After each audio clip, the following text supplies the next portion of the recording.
O diba, marami-rami rin ang nakuha naming mga kamote. Yan ang tanim namin sa likod ng bahay. Meron pang tanglad. Tiyang, manguha ka ng tanglad dun, Tiyang. Ihalo natin, magluto. Ito sa tangla.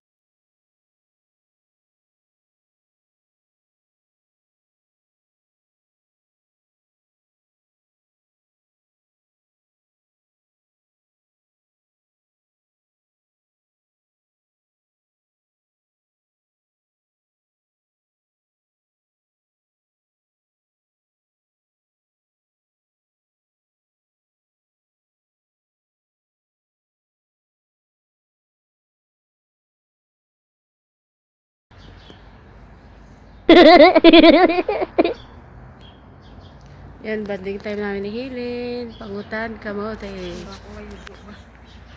Ako nga rin. May ligo. Naligo. Mi! Mi lang siya. Kapag may tinanim, may aanihin.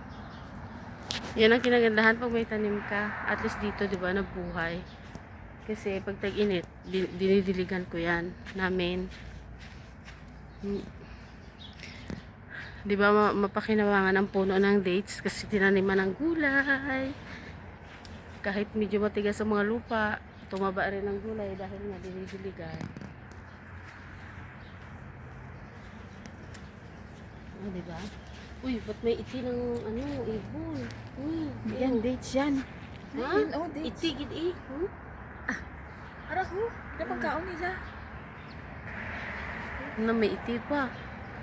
OMG. Hindi piliin lang ba? Kailanganin daming hugas. Itihan. Piliin ko lang yung walang iti. O, diba? Mas lalo kami maging healthy kasi may iti. Ayaw, lima.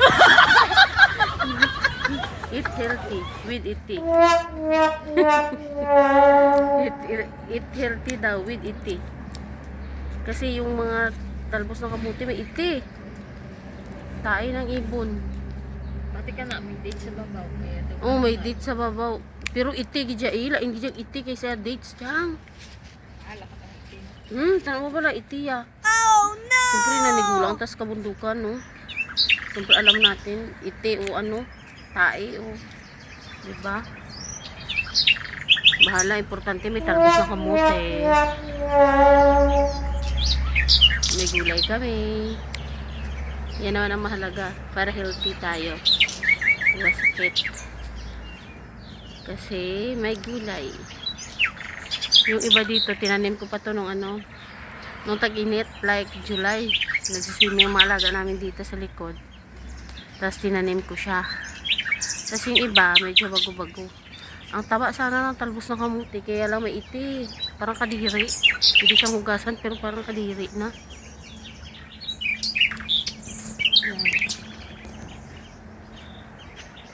O, diba?